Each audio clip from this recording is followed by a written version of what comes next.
Welcome to பாஸ்கீஸ் RRR. வணக்கம் sir. வணக்கம் பாலா அவர்களே. வெல்கமிங் கள்ளக்கனாரி fans to RRR and welcoming all the Dharamsala fans. Dharamsala ஒரே கரம் மசாலா மாதிரி ஆயிப்போச்சு செய்தி. ரைட் சார், நேற்று T20 மேட்ச் நடந்திருக்குது. 3வது T20.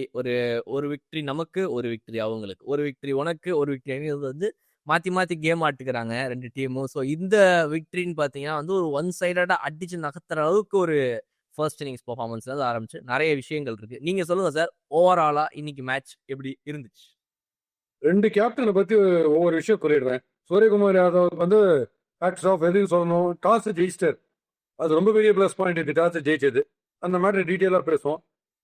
மக்குராம்னு ஒருத்தர் இருக்காரு, மார்க்ராம் இல்லை, மக்குராம்னு அந்த சைட்ல ஒருத்தர் இருக்காரு, சவுத் ஆப்பிரிக்கன் கேப்டன். அவர் ஏன் மக்குராம் நம்ம பேசுவோம்.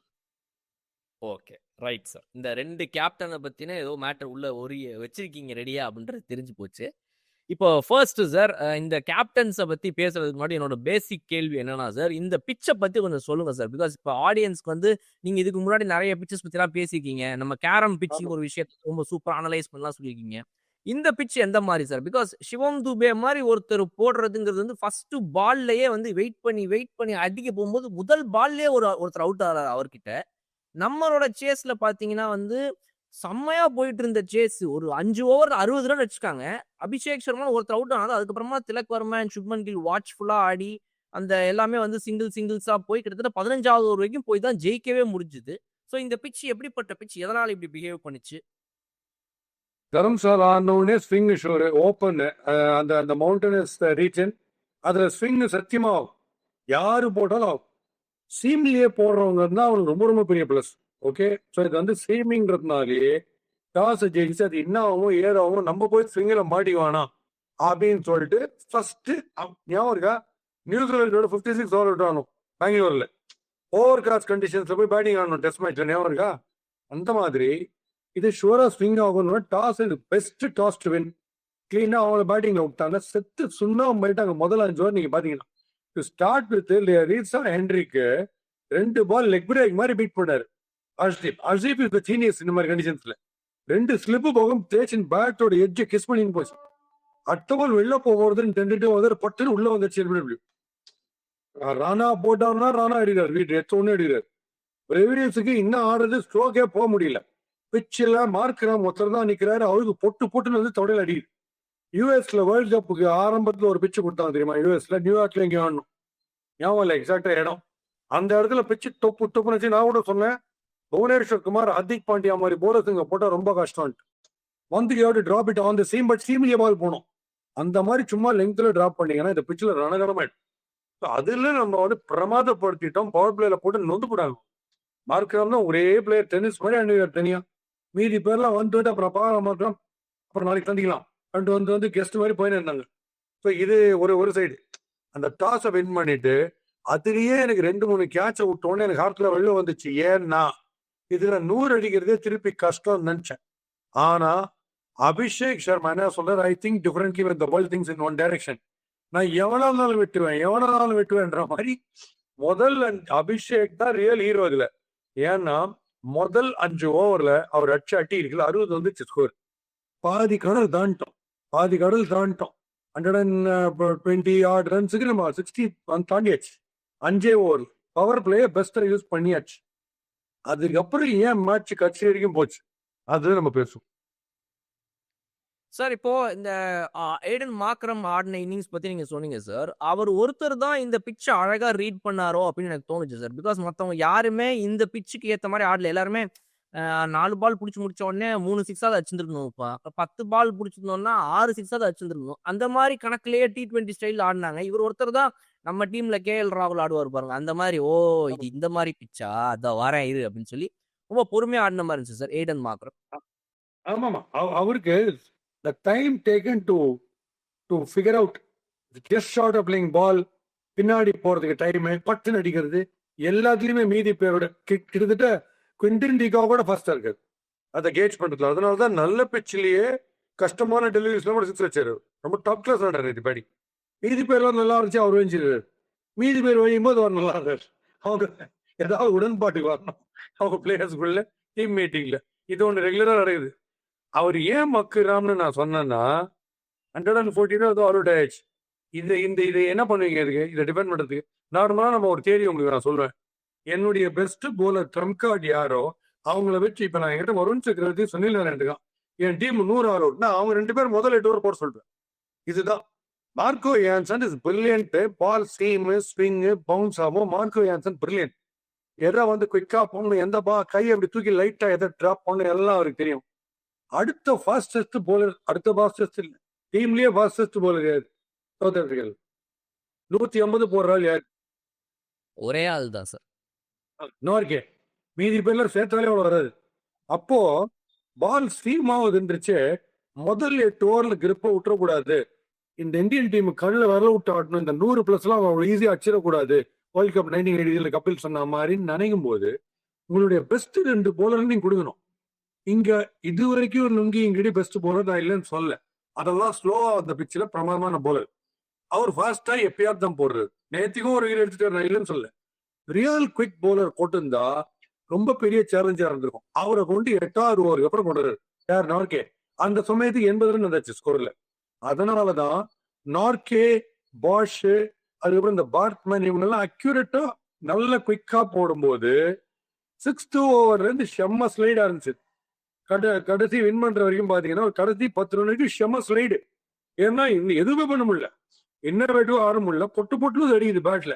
யோசிச்சு பாருங்க, இது ஆரம்பத்திலேயே பண்ணிதான் எப்படி இருந்திருக்கும். அங்க உட்டர் கோட்டை எந்த 2 போடுற முதல்ல கொண்டுணுமோ அவங்களை கட்சியில கொண்டாந்து நம்மளோட பீக் ஃபார்ம் அபிஷேக் சர்மா அவங்களையும் வச்சு வாங்கியிருப்பாரு. நான் இல்லைன்னு சொல்ல, பட் சான்ஸ் நம்ம எடுக்கணும். இல்ல நம்மளோட பெஸ்ட் பவுலர்ஸ் லோ டோட்டல்ல கொண்டு டிஃபெண்டிங்க்கு. அதுல போய் இங்க இந்தியா நல்லா போடுறாங்கிறது நான் ஏன் சொல்றேன், இது பேஸ் ஓரியன்ட் பிட்ச். நான் ஏன் சொல்றேன்னா, நாம வந்து நம்ம டெம்ப்ளேட் விட்டுட்டோம். 5வது ஓவர் கூப்பிடு, எடுங்கடா வண்டிய, எடுங்கடா வருண் சக்கரவர்த்திய அப்படின்ற மாதிரி அன்னைக்கு கூப்பிடல. அதுக்கெல்லாம் அப்புறம் நான் வருண் சக்கரவர்த்தி late introduction for a change. நம்ம சொன்னது காரு போதுதானு தெரியல. அந்த 5வது ஓவர் அவர்ல பாஸ் போலர்ஸ் கண்டினியூ பண்ணிட்டாங்க. ஆஸ்டீப் ராணாவே கண்டினியூ பண்றாங்க. ஏன்னா சிஎம் தெரிஞ்சு போச்சு. இப்ப அவங்க சைட்ல போன மேட்ச் தான் அந்த லிண்டேன்ற ஒரு ஸ்பின்னர் அக்யூரேட்டா போட்டதான் நம்ம பேசணும். அவனை டிராப் பண்ணிட்டாங்க. ஸோ அந்த பிரச்சனையும் இல்லை. மெஜாரிட்டி நீங்க ஃபாஸ்ட் போலர்ஸே தான் பார்த்துட்டு இருக்கீங்க இந்த ஹோல் மேட்ச்ல நீங்க பாத்தீங்கன்னா. ஸோ 2 பேருக்குமே மைண்ட்ல பேசி பிச்சுன்றதா இருக்கே தவிர பேசும்படியா நம்ம என்ன பண்ண போறோன்றது யோசிக்கல. சவுத் ஆப்பிரிக்கா அதான் விஷயம். சார், சூரியகுமார் யாதவோட கேப்டன்சில் நீங்க சொன்ன மாதிரி இந்த ஒரு பவுலிங் சேஞ்சஸ் வந்து கரெக்டா இந்த பிச்சை ரீட் பண்ணி ஃபாஸ்ட் பவுலர்ஸ் ஆக கண்டினியூ பண்ணது நல்லா இருந்துச்சு sir. And at the same time இந்த ஃபீல்டிங்கை பொறுத்த வரைக்கும் நிறைய ப்ராப்ளம்ஸ் பார்த்தோம் சார். ஒரு சைடு வந்துட்டு நம்ம ஹர்ஷித் ராணா வந்து ஒரு திடீர் பவுன்சரை போட்டார் அன்எக்ஸ்பெக்டடா. டெவால்ட் பிரவிஸ்க்கு ஒண்ணுமே புரியல, நல்லா டாப் எட்ஜ் ஆகி போகுது. வருண் சக்கரவர்த்தி கிட்ட போயிட்டு விட்டார். ஏன்னா இதே வேற யாராவது நல்ல ஃபீல்டரா இருந்தா அந்த இடத்துல வந்து டைவ் வச்சிருந்திருப்பாங்க. இவர் ரொம்ப ஈஸியானதுக்கு வந்து இந்த டைவ் அடிக்காத ஒரு ஃபீல்டர் உள்ள இருக்கிறாருன்ற அந்த ஒரு பிரச்சனையை அந்த இடத்துல எக்ஸ்போஸ் பண்ணி காட்டினாரு. பிளஸ் ஹர்ஷ்தீப் சிங்கும் ஒரு இடத்துல வந்துட்டு முன்னாடி வந்து ஃப்ரண்ட்ல எடுக்க வேண்டிய ஒரு கேட்சை வந்துட்டு முட்டி போட்டு கீழே விழுந்தாரே தவிர அவரும் டைவ் அடிக்கல.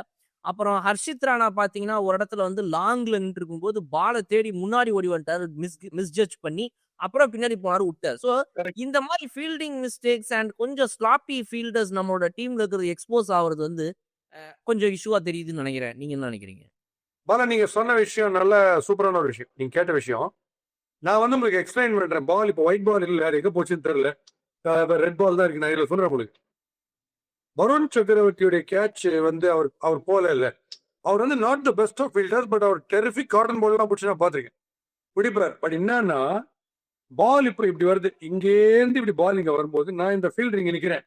இந்த பால் இப்படி வந்துட்டு இருக்கும்போது நான் இப்படி ஓடும்போது பால் கீழே இறங்கும் போது அந்த இடத்துக்கு பேரலாவே போயினே இருந்தேன்னா பாலை வெறும் பிடிச்சி எஸ்கார்ட் மாதிரி பாலை திருப்பி கொடுக்க தான் முடியும் போல இருக்கு. ஆனா ஓடும் போது இந்த ஆங்கிள் டுவர்ட்ஸ் த பால் ஓடினாதான் நம்ம கேட்ச் கை நீட்ட முடியும். அவர் என்ன பண்ணிட்டாரு, பாலை பார்த்துட்டு அவரோட லைன்ல பேரலா போயிட்டாரு.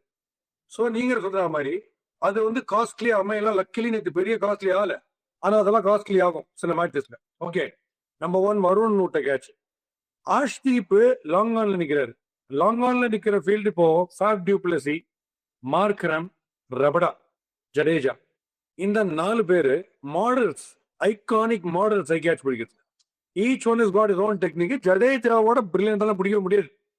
பட் மார்க்ரம் நேற்று பிடிச்ச அந்த கேட்சை பத்தி தனியாக நான் உங்களுக்கு சொல்றேன். பிடிச்ச கேட்சை பத்தி விடுற கேட்சு லாங் ஆன்ல இருந்து நீங்க ரொம்ப ஃபாஸ்டா நடக்க முடியாது. பிகாஸ் சம்டைம்ஸ் பிளாட்டிஷா இப்படி ஃபுல் ஹைட்டை வச்சு இப்படி பிடிக்க வேண்டும். 6 ஃபுட்டரே கையை மேல வச்சு கிரௌடுக்கு போற பால தடுத்து பிடிக்க வேண்டிய கேட்சும் வரும். ஸோ ரொம்ப ஃபாஸ்டா வாக்கின் பண்ண முடியாது. சம்டைம்ஸ் சிங்கிளை கட் பண்ணிட்டு ஃபாஸ்டா நடப்பீங்க. அது எப்போ கடைசி ஓவர் 2 to win 3 to winலாம் வச்சு அதை பண்ணலாம். முதல்ல அந்த அவசியம் கிடையாது.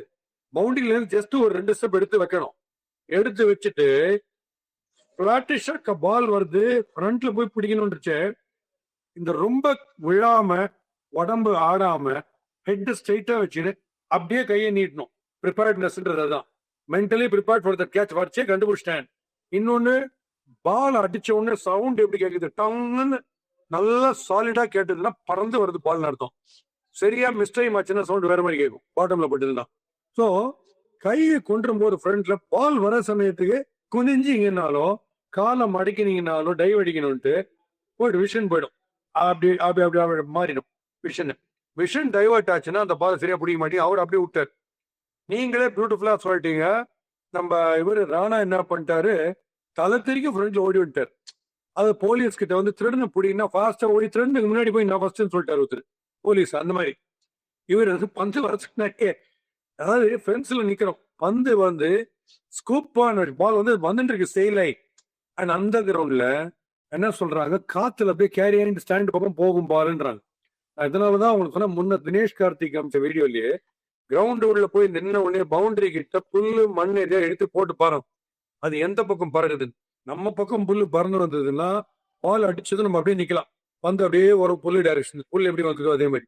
பட் என்ன டேஞ்சர்னா புல்லு ஃப்ரண்ட்ல பறந்து போச்சுன்னா டேஞ்சர். என்ன கண்ணுல அபரேஷன் வரும், கண்ணு வராம இருக்கும், ஃப்ரண்ட்ல அப்படி போயிடும். அப்ப நீங்க ஃபாஸ்டா உள்ள ஓடி ஆடும். இந்த மாதிரி டெக்னிக்கல் விஷயங்கள் காமன் மேனுக்கே புரியுற மாதிரி சொல்றேன். ப்ரிப்பேர்ட்னஸ் இல்ல. என்ன ப்ரிப்பேர்ட்னஸ்னா ஃபீல்டிங் கோட்ஸ் அதெல்லாம் பார்க்கணும். எப்படி ஆன்டிசிபேட் பண்ணணும் இந்த கேட்ச டைம் இருக்கும்போது. ஸ்லிப்ல டைமே இருக்காது, அது வேற லெவல். பட் இந்த மாதிரி லெவல்ல நீங்க அர்ஷித் ராணா உள்ள ஓடி வருது, ஆர்சிஎஃப் கேட்டா பிடிக்கும் போது உடம்பு இப்படி ஆடுறது, வருண் சக்கரவர்த்தி பேரலாவே போடுது. ஸோ இந்த பெரிய இந்தியா வந்து பிரமாதமா டாமினேட் பண்றாங்க ஒயிட் பால்ல. ஃபீல்டிங் வந்து ரொம்ப கொஞ்சம் ஸ்டாண்டர்ட் கம்மியா இருக்கு. கிரவுண்ட் ஃபீல்டிங் சரி எதுவுமே. சார் ஒரு டைம்ல முகமது கெய்ஃப், யுவராஜ் சிங் 2 பேரை தாண்டி பெருசாலாம் டீம்ல ஃபீல்டிங்கே கிடையாதுப்பான் இருந்துச்சு. ஒரு 2010-11 அப்புறமா தோனியோட டைம்ல அவர் ஒரு மேஜர் டெசிஷன் எடுத்தாரு. டீம்ல ஃபீல்டிங்ன்றது ரொம்ப முக்கியம். சவுத் ஆப்பிரிக்கா ஆஸ்திரேலியாக்காரலாம் பறக்குறான், நம்ம வந்து இன்னுமே பாலை ஓடி போய் எடுத்துட்டுக்கிறோம், தாவவே மாட்டேங்கிறோம் அப்படின்னு அதை அட்ரஸ் பண்ணாரு ஃபர்ஸ்ட் டைம் தோனி. அது பெருசா. அதுக்கப்புறம் ஒரு டிரான்ஸ்ஃபர்மேஷன் வந்து விராட் கோலி ஏராளெல்லாம் வந்து பாத்தீங்கன்னா எல்லாருமே பெஸ்ட் ஃபீல்டர்ஸ் தான்ற மாதிரி தான் கிட்டத்தட்ட இருக்கும். ஒரு 2-3 பேர் தவிர்த்து 7-8 பேர் நல்லா ஃபீல்டிங் பண்ணுவாங்க. பட் இப்ப இந்த ஜடேஜா வெளியே போறது, அப்புறம் வந்துட்டு இது போற ஒவ்வொரு வீரர்களா அப்படியே போகும்போது, இப்ப திடீர்னு இந்த T20 புது சைட்ல பார்க்கும்போது கொஞ்சம் நிறைய ஸ்லாபி ஃபீல்டர்ஸ் இருக்காங்க. இது வந்து நமக்கு வேர்ல்டு கப் கிட்டலாம் நெருங்கும் போது இது ஒரு பெரிய பாதிப்பு கொடுக்கும்ல சார் கண்டிப்பா? நீங்க ஒண்ணுமே நியூசிலாந்து பண்ற ஃபீல்டிங்கை போட்டு போட்டு பாத்தீங்கன்னா சரி எந்த லெவல்ல இருக்காங்க ஃபீல்டிங். வேர்ல்ட்ஸ் பெஸ்ட் அவன் தான். அவன் பிடிக்கிற கேட்சஸ், கிளென் பிலிப்ஸ் பிடிக்கிற கேட்ச் பார்த்தா நமக்கு மூச்சு நின்றுடும். அவர் ஏர்ல டைவர்ட் என்ன ஆன்டிசிபேஷன், பேட்ஸ்மேன் பேட்ல இருந்து பால் வந்த உடனே இதுக்கு நம்ம எந்த ஹைட்டுக்கு நம்ம டைவ் அடிக்கணும், எப்படி கையை எவ்வளவு தூரத்துக்கு எந்த ஆங்கிள் நீட்டினா அந்த கேட்ச பிடிங்கிற லெவலில் யோசிக்கிறார். அந்த லெவலுக்கு நீங்க யோசிச்சாதான் நீங்க normal average, adjust above average catch எல்லாம் பிடிக்க முடியும்.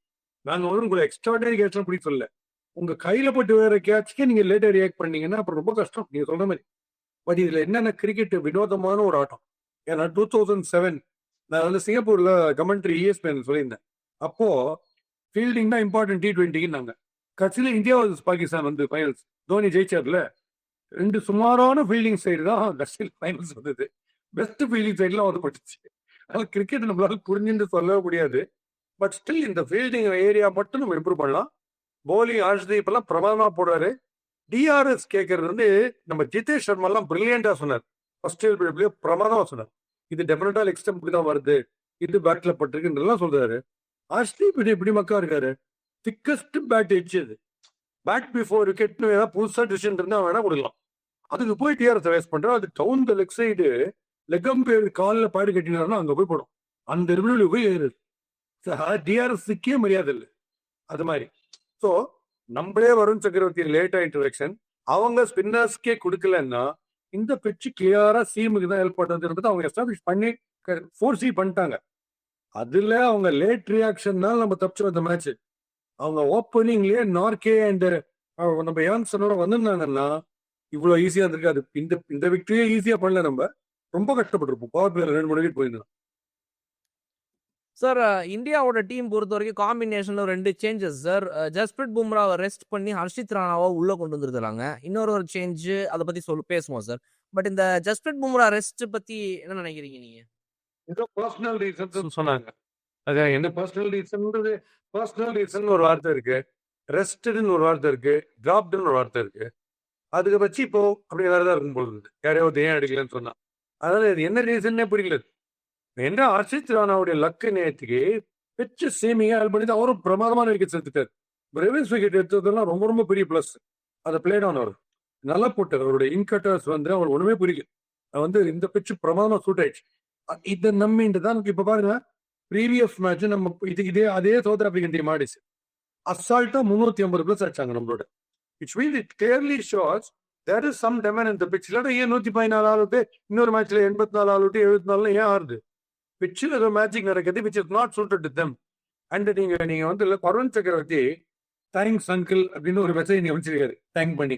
நான் பதிலுக்கு யுவர் மோஸ்ட் வெல்கம் நெவ்யூன்னு அமைச்சிக்கிறேன் திருப்பி. அது எதுக்குன்னா அந்த காமெடி நீங்க சொன்னா யாருமே நம்ப மாட்டாங்க. அதனால யாராவது ஒரு 2 பேர் எங்கூட மேட்ச் பார்க்கறது பெட்டர். ஏன்னா இந்த ஃபெராரான ஒருத்தர் வந்தார்ல, அவர் அக்கராசா ஒரு 6 ஒன்று ஊரை விட்டு வெளில அடிச்சார். அவர் அடிச்சு முடிச்சதுமே என் ராக்கி கிட்ட சொன்னேன், என் பையன்ட்ட ஒண்ணுமே கிடையாது, வருண் சக்கரவர்த்திக்கு சோறு கொடுப்பாங்க, அவர் இப்படின்னு இவர் அச்சு முச்சு இவரே அவுட் அதை பாப்பாடுவார் போல்டுன்னு. அத்த ஓவர் நீங்க பாத்தீங்கன்னா அத்த ஓவர் அதே மாதிரி அக்கராஸ் அடி போல்டு பாஸ். நின்ற இடத்துல இருந்து அக்கராசை ஹீரோ பண்ணீங்கன்னா சத்தியமா நீங்க வருண் சக்கரவர்த்தி அடிக்கவே முடியாது. அவரை அடிக்கணும்னா நீங்க ஏதாவது புதுசா நீங்க ஒரு ட்ரை பண்ணணும், புது டெக்னிக். இறங்கி பிச்சர் பால் ஃபர்ஸ்டே அவர் கையை ரிலீஸ் பண்ற சமயத்துக்கே ஸ்டெப் அவுட் பண்ணி அடிக்க ஒரு 2 காட்டிடலாமா? அது ஏன் நான் சொல்றேன்னா, அதை நீங்க சக்சஸ்ஃபுல்லா பண்ண முடியாது. பட் அதை நீங்க பண்றீங்க வருண் அவருடைய ஸ்ட்ராட்டஜியை மாத்திப்பார். வேற ஏதாவது போடலாமா, அவுட் ஆச்சம் ஃபாஸ்டிஷா போடலாமா, நம்மளோட ஒரிஜினல போட வேணாம்னு யோசிப்பார். So it's a mind game. You make them think ahead of யூன்னு நல்லது. ஆக்சுவலா கன்ஃபியூஸ் ஆவாங்க. சார் இப்போ குல்தீப் யாதவ் இன்னைக்கு மேட்ச் விளையாடினாரு சார். ஸோ குல்தீப் யாதவ் ஒரு கன்சிஸ்டண்டா எந்த ஃபார்மெட்லயுமே இல்லாத ஒரு இஷ்யூவா நான் பாக்குறேன் சார். பிகாஸ் நமக்கு இருக்கிற ஒரு லெஃப்ட் ஆர்ம் சைனமன் பவுலர்னா அவர் ஒருத்தர் தான் ஆக்சுவலா. எந்த இடத்த எப்போ விட்டாலும் இப்போ எப்படி பேட்டிங்ல ஒரு கேஎல் ராகுலோ அந்த மாதிரி இந்த பக்கம் பாத்தீங்கன்னா ஒரு குல்தீப் யாதவ் எப்போ கொடுத்தாலும் அந்த சான்ஸ்ல ப்ரூவ் பண்ணிடுறாரு. பட் அவருக்கு ஒரு கன்சிஸ்டண்டா இந்த ஃபார்மெட்ல உன்னை நான் நகர்த்தவே மாட்டேன், நீ இதுல விளையாடிட்டே இருன்ற மாதிரி இன்னும் ஒரு ஆப்பர்ச்சுனிட்டி அமையலையோன்னு எனக்கு தோணுச்சு சார். இன்னைக்கு அக்சர் பட்டேல் உடம்பு செய்யாதனால இன்னைக்கு விளையாடி இருக்காரு. இல்ல பின்னா குல்தீப் இந்த சான்ஸ் கிடைச்சிருக்குமான்னு தெரியல. ஆமா, என்ன கேட்டா இப்ப நேத்தி மாதிரி பிச்சில் குல்தீப் நேத்திக்கும் போட்டாரு, 6 கொடுத்தாரு, பட் விக்கெட் வச்சுட்டாரு. நான் இல்லைன்னு சொல்லல. நேத்தி மாதிரி பிச்சுக்கு என்ன பண்ணணும், பரவாயில்ல அக்சர் பட்டேல் இல்லைன்னா பரவாயில்ல, சஞ்சீவ் சாம்சன் எடுக்கிறது பெட்டர். ஏன்னா ஃபாஸ்ட் பிச்சுங்கிறது கண்டுபிடிச்சிட்டாங்க 2 பேருமே, அது தெரியுது. அது எப்படி ஆடினாருன்றது வேற. அப்படி இருக்கும்போது அக்சர் பட்டேலுக்கு போல இவர் போடுவாரு. பட் குல்தீப்புடைய டைப் ஆஃப் போலிங் இந்த பிச்சில் ஒன்றும் பெரிய லெவல் ஹெல்ப் பண்ண போகுது. குயிக்கா வரும், ஆப்டருக்கு குயிக்கா வரும், அவ்வளவுதான். மற்றபடி பெருசா டேர்ன் ஆகிற மாதிரி தெரியல இந்த பிச்சு. அதனால அது ஒரு டிசிஷன் நம்ம கிளிக் ஆயிடுச்சு. சில டிசிஷன் ரொம்ப லாஜிக்கலா பர்ஃபெக்ஷன் கிடையாது, பட் அது கிளிக் ஆயிடுச்சு. லாஸ்ட் விக்கெட்ல கூட, லாஸ்ட் ஓவர்ல கூட I thought Hardik Pandya will be reintroduced. But இதை தைரியமா லாஸ்ட் ஓவரை இவர் கொடுத்தாங்க. சஹல்லாம் தைரியமா 18 ஓவர்லாம் போடுவார். ஏன்னா எனக்கு கண்டிப்பா தெரிஞ்சு போச்சு, லாஸ்ட் ஓவர் கொடுத்த உடனே அந்த பால வைட் அவுட் சான்ஸ் தான் போட போறோம்னு தெரிஞ்சு போச்சு. அதுக்கு ஏற்ற மாதிரி நார்கியா பாஸ்கி என்னைக்காவது உங்க வார்த்தையை நான் தட்டி கேட்டிருக்கேனா, இல்ல உங்களுக்கு ரியாக்ஷன் ஏதாவது பண்ணிருக்கேனா? நீங்க சொன்னது கரெக்ட். நான் இறங்கி சுத்திட்டு நான் ஹோட்டலுக்கு போயிட்டே இருக்கேன் அப்படின்னு சார். நீங்க இப்ப இந்த சஞ்சு சாம்சன் பத்தி சொன்னனால இதை கேட்கறேன், கரெக்டா எடுத்து கொடுத்துட்டீங்க. அதாவது இந்த சுப்மன் கில்க்கு பதிலாக சஞ்சு சாம்சன் ட்ரை பண்றது தப்பு கிடையாது, நீங்க போன மேட்ச்ல சொல்லியிருந்தீங்க. இந்த மேட்ச்ல ஸ்டார்டிங்லேயே ஃபர்ஸ்ட் பாலே ஆக்சுவலா தலைமை லைட்டா மிஸ் ஆகி எஸ்கேப் ஆனாரு ஒரு எல்பிடபிள்யூ டிசிஷன்ல. அதுக்கப்புறம் பாத்தீங்கன்னா இந்த எட்ஜ் ஆகி ஸ்லிப்ல ஒரு கேட்ச் வர வேண்டியது, அவங்க ஸ்லிப் ஃபீல்டர் வேடிக்கை பார்த்துட்டு இருந்தனால தப்பிச்சாரு. அப்புறம் ஒரு நல்ல கவர் டிரைவ்ல ஒரு 4 2 3 அடிச்சாரு சார். பட் அப்புறம் அந்த ஸ்லோனஸ் வந்துச்சு பிச்ல. இவங்க நம்ம அந்த அபிஷேக் சர்மா அவுட் ஆனதுக்கு அப்புறமா சிங்கிள்ஸா ஆடினாரு. கடைசியில் 28 பாலுக்கு 28 ரன் அடிச்சு எப்படியோ அவர் அவுட் ஆனாரு. சஞ்சு சாம்சன் இந்த மேட்ச் ட்ரை பண்ணல, ரைட்டு. அடுத்த மேட்சாவது ட்ரை பண்ணுவாங்களா, எதுவும் வாய்ப்பு இருக்கா? பிகாஸ் இந்த நம்பர்ஸா பார்த்தேன் சார். நான் உங்களுக்கு பிடிக்காத ஒரு விஷயம், அந்த நம்பர்ஸ் சொல்லிடுறேன். என்னன்னா இந்த சுப்மன் கில்ல இப்ப ரீஇன்ட்ரடியூஸ் பண்றதுக்கு முன்னாடி ஓபனர்ஸா இவங்க 2 பேர் காம்பினேஷன் விளையாட்டு இருந்தாங்க, அபிஷேக் அண்ட் சாம்சன். அப்போ Sanju Samson was striking it for almost 14 matches தொடர்ந்து அவரோட ஆவரேஜ் பார்த்தீங்கன்னா வந்து 30-40 இருக்குது. அவருடைய ஸ்ட்ரைக் ரேட் 180 இருக்குது. இந்த மாரி அடிச்சிட்டு இருந்திருக்காரு. அவர எப்போ வந்து சுப்மன் கில்லுடைய கம்பேக் அப்புறமா லாஸ்ட் 14 மேட்சஸ்ல கீழ இறக்குனாங்களோ, அவர் ஸ்ட்ரைக் ரேட் அப்படியே டிராப் ஆகி 120 ஸ்ட்ரைக் ரேட், ஆவரேஜ் டிராப் ஆகி 20 அந்த மாரி ஆயிட்டாரு. சோ அப்போ இது என்ன என்ன பண்ணலாம் இதுக்கு? இல்ல சுப்மன் கில் அடுத்த மேட்ச் ட்ராப் பண்ண மாட்டேன். எனக்கு வந்து நான் திருப்பி சொல்றேன். நான் உண்மையுள்ள பிளேயர். நான் டிஃபெண்ட் பண்றதுக்கு காரணம் அவர் ரியலாவே பிரமாதமா அடிக்கிற ஸ்ட்ரைக் ரேட் எவ்வளவு பார்த்துட்டோம் T20 ஐபிஎல் கேம்ஸ்ல. இப்போ இந்த ஒரு மேட்சுக்கு மட்டும் இப்போ இந்த ஆடின மேட்சுக்கோட சரி. நெக்ஸ்ட் மேட்ச் அவர் சரியா ஆடலன்னா அது ஒருத்தர் டிராப் பண்றோன்றது கிடையாது. யாருக்கு try definitely Sanjeev Samson try பண்ணுன்றாங்கிறது தான் கொண்டு வரணும். இல்லைன்னு சொல்லல. இப்போ இந்த கழுத்து ஒண்ணு ஆயிருக்குல்ல அது ரொம்ப சீரியஸ் இஷ்யூ ஆகிற மாதிரி போச்சு. இப்போ நான் என்ன சொல்றேன், இந்த கையில போலிங் போடுறேன். இந்த கையில நான் போலிங் போடுறேன். இந்த கையில சுண்டு விரல்ல லைட்டா நகம் பெஞ்சிருக்குன்னா கூட இந்த ஒரு சின்ன பெயின் போற இதை அஃபெக்ட் பண்றதுக்கு இந்த போலிங்கை பொறுத்து. அதனால not in is full elements physically. அதனால இன்னும் ஒரு மேட்ச் கொடுக்கலான்னு எனக்கு தோணுது. அவங்க இப்ப இந்த 2-1 லீடிங்ல அந்த அந்த ரிஸ்க் எடுப்பாங்கன்னு எனக்கு தோணுது. திருப்பி சுப்மன் கில்ல தான் ஆட வைப்பாங்க. அண்ட் இந்த வாட்டி சேலஞ்சிங் விக்கெட் வருது. சேலஞ்சிங் பிச்சிலேயே இவங்க நோராஸ்ல வந்ததுதான் பெரிய ப்ளஸ் பாயிண்டே நமக்கு. விக்கெட் போதுன்னா இந்த பெரிய பிரச்சனையா இருக்கும் இந்த ஸ்கோர் திருப்பி அடிக்கிறது. It's not an easy pitch to bat fast bowlers. So அந்த ரன்கள் அது ஒன்று. அதனால இன்னும் ஒரு மேட்ச் கொடுப்பாங்கன்னு நினைக்கிறேன். Which mean next Gill fail ஆனாருன்னா கண்டிப்பாவே இவர் வந்துருவார். சஞ்சு உள்ள வந்துருவார். That's what I feel. But இந்த கழுத்து வலிக்கு அப்புறமா அப்படிங்கிறத தாண்டி அவரோட இந்த கம்பேக்ல ஒரு 14 மேட்சஸ் அவர் ஆடி இருக்காரு சார். சஞ்சு சாம்சனை கீழே போட்டு இவர் உள்ள வந்தார்ல, அதுல இருந்து ஒரு 15 மேட்சஸ் ஆயிடுச்சு. 15 மேட்சஸ்ல மொத்தமாவே அவர் வந்து ஒரு 280 ரன் தான் அடிச்சிருக்காரு. அண்ட் ஹையஸ்ட் ரன்ஸ் ஆஃப் 47 தாண்டி ஒரு ஹாஃப் செஞ்சுரியும் போடல. ஆவரேஜ் எல்லாமே கம்மியா இருக்குது அப்படின்றது வந்து ஒரு பக்கம் sir. Suryakumar Yadav also facing the same problem. அவர் கேப்டன்சியில பத்திலாம் எதுவும் பிரச்சனை இல்லை. பிகாஸ் ஜெயிச்சுட்டே இருக்கிறோம் எங்கேயோ T20 பிரச்சனை இல்லை. பட் ஆனால் அவரோட ஃபார்ம் பார்த்தீங்கன்னா he has played 21 மேட்சஸ். கடந்த 21 மேட்ச்ல அவர் வந்து ஹையஸ்டா ஒரு 47 அடிச்சிருக்காரு. அவருடைய average 14 sir. Batting average of 14 ஒரு கேப்டனுக்கு T20 இன்டர்நேஷனல் கேப்டன் இந்தியாவுக்கு அவருடைய batting average 14. Strike rate is 126. அது சூரியகுமார் யாதவுக்கு சம்பந்தமே இல்லாத ஸ்ட்ரைக் ரேட். ஸோ எல்லாமே கொலாப்ஸ் ஆயிருது சூரியகுமார் யாதவுக்கு அப்படின்றது ஹியூஜ் வரி இல்லையா சார்? அதுக்கு என்ன ஆயிருக்கும் அவருக்கு? ஆமா நான் இன்னும் கொஞ்சம் அட்ஜஸ்ட் பண்ணி இன்னும் கொஞ்சம் பொறுமை உணவு தான் நான் சொல்லுவேன். தவிர சில பிளேயர்ஸ்லாம் ரொம்ப லெஜெண்டரி லெவல்ல கிரிக்கெட் ஆடுறவங்க வந்து இந்த நார்மல் ஆவரேஜ் இந்த நம்பர்ஸ் வச்சு நம்ம ஜட்ஜ் பண்ண முடியாது. விராட் கோலி உங்களுக்கு ஞாபகம் இருக்கு, பேட் பேட்ச்ல அவுட் ஆயிட்டு மேல இருக்கிற சந்திரன் எல்லாம் பார்த்து பேசின்லாம் போனார் கிரிக்கெட் மேட்ச்ல. இந்த மாதிரி பண்ணிட்டு ஆண்டவன் உன்னதான் நம்பிட்டு வந்தேன் அப்படிலாம் பேசின்னு போனார். அப்பவும் ட்ரோல் எல்லாம் பண்ணாங்க. எல்லாரும் KL ராகுல பண்ணாத ட்ரோல பட் T20 ஃபார்மேட்ல காமிச்சுன்னு தானே இருக்காரு. அதனால சில பேர் which no other player, no other normal batter even at the international level can do, Suryakumar Yadav can do. அந்த சூஸ் பண்ற பால் பேட்ல இருக்காரு. ஏன்னா நேத்திக்கு எங்கிடி வந்து ஃபாஸ்டா தான் போட்டுக்கணும். நேத்தி ஒரு பால் ஸ்லோவா போட்டு கீழே இருந்து ஸ்கூப் பண்ணி அது வந்து நார்மல் ஸ்பீட் கிடையாது, கம்மி. அதுல திருப்பி ஆச்சு. இந்த ஷாட்ல இன்னும் ஏதாவது ஒரு சில்லர் ஜூப்ளி ஃபங்க்ஷன் ஒன்று வைப்பாரு நினைக்கிறேன் சூரியகுமார் யாதவ். இந்த ஸ்கூப்ல நான் வந்து ஃபைனல் இல்லை இந்த லோக்கல்ல நான் வந்து 25வது வாட்டி அவுட் ஆகிறேன். எல்லாரும் வாங்க கைத்தட்டு கூப்பிடுவாங்க. பட் நம்ம எக்ஸ்ட்ரா ஒரு சாஃப்ட் கார்டர் நம்மளுக்கு கொடுக்கணும்னா அவங்க டெவாஸ்டேட்டிங்கா மீதி பேரால முடியாத ஒரு பிச்சில் அவங்க எல்லாம் பண்ணுவாங்க. அந்த நம்பிக்கை தான். இன்னும் கொஞ்சம் நிதானம் தேவை. ஏன்னா இப்போ ஜிஆர் விஸ்வநாத்துக்கு square cut world number 1 G R Vishwanath அந்த பிளேயர் இருக்காரு வெட்டரன், ஸ்கொயர் கேட் நம்பர் 1. அதுல அடிக்கிற 4 பாக்குறதே தொட்டு வச்சு வருவாங்க. அதுலயும் அவுட் ஆவார். பேரடாக்ஸ் எது உங்களுக்கு பெஸ்ட் ஸ்ட்ராங் பாயிண்ட் அதுவே வீக்னஸாகவும் ஆயிடும். அந்த மாதிரி ஒரு கேரக்டர் இருக்கு. ஆனா எனக்கு ரொம்ப சிரிப்பு பத்தமான ஒரு ஆக்டிங், அந்த எக்ஸ்பிரஷன் எல்லாம் வீரபாண்டி பொம்மன் மாதிரி ஒரு கேட்ச் யாரா விட்டாலும் ஒரு பால் ரைஸ் ஆனாலும் நீர்தான் பாஷ் திரையோ அப்படின்ற மாதிரிலாம் கண்ணை ஒட்டிங்கலாம் பாக்குறாருல, அந்த ஆக்டிங் இன்னைக்கு ஒண்ணு பார்த்தேன். அது அவர் தான் சொன்னாரான்னு எனக்கு தெரியல. நான் நெட்ல ரொம்ப நல்லா தான் ஆடுறேன். அதுக்காக நம்ம T20 மேட்ச்ல ஒரு நெட்டு போடுறது, மேட்ச் வந்து நெட் இல்லாம ஆரியாம் அது ஒண்ணு சொல்லிட்டு, it's not that I am out of form, it's just that I am out of runs. இது உண்மையாக புரிஞ்சுது. ரன்ஸ் தான் டிசைட் பண்ணுது form. I am not out of form but I'm just out of ரன்ஸ்னா. எங்க குரூப்ல ஒரு டிஸ்கஷன் காலேஜ் நடந்தது. ஒருத்த மக்கள்ன்றதை ப்ரூவ் பண்ணான். பெனிஃபிட் மேட்ச் எல்லாம் ஆடுறாங்களே அதுல வர பணத்துக்கு டாக்ஸ் இருக்கா இல்லையான்னு ஒருத்த கேட்கறான் குரூப்ல. அதுக்கு ஒருத்த சொல்றான், ஏய் இப்போ PS சந்திரசேகர் பெனிஃபிட் மேட்ச்னா அந்த பணத்துக்கு டாக்ஸ் எல்லாம் கிடையாது, அந்த கலெக்ஷன் ஒரு 40 லட்சம் அதை ஃபர்ஸ்ட் கொடுத்துருவாங்களாம் சந்திரசேகர்ட்ட, அவர் போய் டாக்ஸ் கட்டு வரோம்.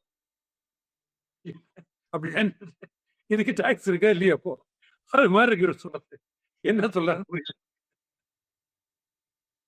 Sir last question sir. இந்த கேஎல் ராகுல் அண்ட் ஸ்ரேயஸ் ஐயர் இவங்க 2 பேரும் நம்மளோட T20 இன்டர்நேஷனல் ஸ்குவாட்ல இந்தியாவுக்கு விளையாடணும் அப்படின்றது என்னோட பர்சனல் ஒப்பீனியன்ஸ். இதை பத்தி உங்க கருத்து? பிகாஸ் இப்போ ஸ்ரேயஸ் வந்துட்டு இன்ஜுரியிலேருந்து ரிகவர் ஆயிட்டு இருக்கிறாரு. பட் அந்த இன்ஜுரி ஆகிறதுக்கு முன்னாடி கூட வந்துட்டு IPL 2025ல வந்து ஒரு middle order batsman, number 4 Indian batsman, ஒரு 180 ஸ்ட்ரைக் ரேட்ல சீசன் ஃபுல்லா ஆடி இருக்காரு அப்படிங்கிறத வந்துட்டு அவருக்கு இடம் கொடுக்கல T20 இன்டர்நேஷனல். நிறைய பேர் அதை கொஸ்டின் பண்ணாங்க. கேஎல் ராகுல் லைக்வைஸ் அவரும் இந்த ஐபிஎல்ல காட்டின டிரான்ஸ்ஃபர்மேஷன் இப்போ நடந்துட்டு இருக்கிற ஆஸ்திரேலியா மீன்ஸ் சவுத் ஆப்பிரிக்காவோட ஓடிஐ சீரீஸ்லேயே பார்த்தீங்கன்னா வந்து T20 மாதிரி 40 பால் 60 65 அடிச்சாரு. அவங்க 2 பேரும் சம்ஹவ் யாராவது ஒருத்தங்களுக்கு பதிலாக இவங்க 2 பேர் T20 வேர்ல்டு கப் வருதுன்றனாலையாவது உள்ள வரணும் அப்படின்னு நான் நினைக்கிறேன். If Shreyas is fit but KL ராகுல் இஸ் ஆல்ரெடி ஃபிட், இவங்க 2 பேர் வரணும்னு நினைக்கிறேன். To you think the same way? ஆமா, சம்டைம்ஸ் இது ஒரு ரிஸ்கியான ஒரு சுச்சுவேஷனுக்கு போயிடும். ஏன்னா இப்ப இருக்கிற காம்பினேஷன் பிரமாதமா இருக்கு, பிரமாதமா ஆடிட்டு இருக்கு. இன்னும் நல்லா பண்றோம், நல்லா பர்ஃபார்மன்ஸ் இருக்கும் பேட்டிங்லையும். ஒன்னே ஒன்று இல்லை, 350 சேசிங் சரியா பண்ண முடியல தவிர 3 மேட்சஸ் பார்க்கும்போது பேட்டிங் நல்லா தான் நடக்கும். 2 மேட்ச்ல பிரமாதமா இருக்கும் பேட்டிங். அதனால இப்ப சம்டைம்ஸ் ஃபிட் உள்ளுக்குள்ள வர முடியாதபடி ஆயிடும்.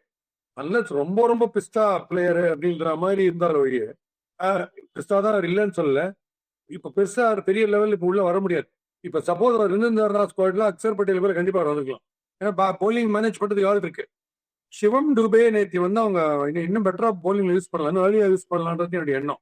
ஏன்னா அவர் ரொம்ப ரொம்ப இன்டெலிஜென்டா போடுறாரு. பார்த்து அவர் வந்து ரொம்ப ஈஸியா அடிக்கிறதுலாம் போடல, அவர் அடிச்சு முடிச்சு பாட்டம்ல போடுது எப்பயுமே. அவர் வந்து எந்த பால் வந்து எங்க போடணும், என்ன ஃபீல்டர் வச்சிருக்கோம், கரெக்டா அதெல்லாம் பார்த்து போடுறாரு. ஸோ இது நீங்க சொல்ற மாதிரி இது வந்து உள்ளுக்குள்ள வர முடியாம போயிடும் சம்டைம் சிச்சுவேஷன். ஏன்னா ரொம்ப பிரமாதமா பண்ணிட்டு இருக்கும் டீம், அதாவது அன்டிஸ்டர்ப்டா இருக்கணும்னு விட்டுருவாங்க. Right, okay sir. 3 மேட்ச் முடிஞ்சிருச்சு சார். இன்னும் 2 மேட்ச் தான் பாக்கி இருக்குது. கண்டிப்பா இது வந்து இன்னும் இன்ட்ரெஸ்டிங்கா போகும்னு நினைக்கிறேன். பிகாஸ் 2 டீம்ஸும் நல்ல டஃப் கொடுக்குறாங்க. அடுத்தடுத்த மேட்ச்ல இருந்து மாத்திக்கிறாங்க, மிஸ்டேக்ஸை கரெக்ட் பண்ணிக்கிறாங்க. So let's see sir if south Africa can level the series at இது நெக்ஸ்ட் மேட்ச் அண்ட் அது வந்து டிசைடருக்கு போயிடும் 5வது மேட்ச். ரொம்ப இன்ட்ரெஸ்டிங்.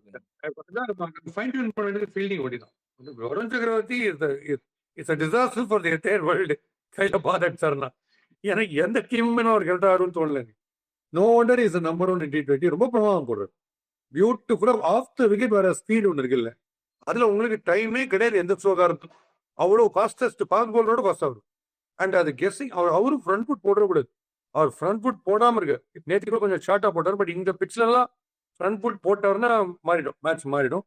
அது ஒன்று நல்லா போடுறாரு. டிஆர்எஸ் நமக்கு கொஞ்சம் இன்னும் கொஞ்சம் இன்டெலிஜென்டா இருக்கு. அதாவது தோனிக்கும் மீதி பேருக்கு இவ்வளோ டிஃபரன்ஸ் இருக்கிற மாதிரி எனக்கு ஆச்சரியமா இருக்கு.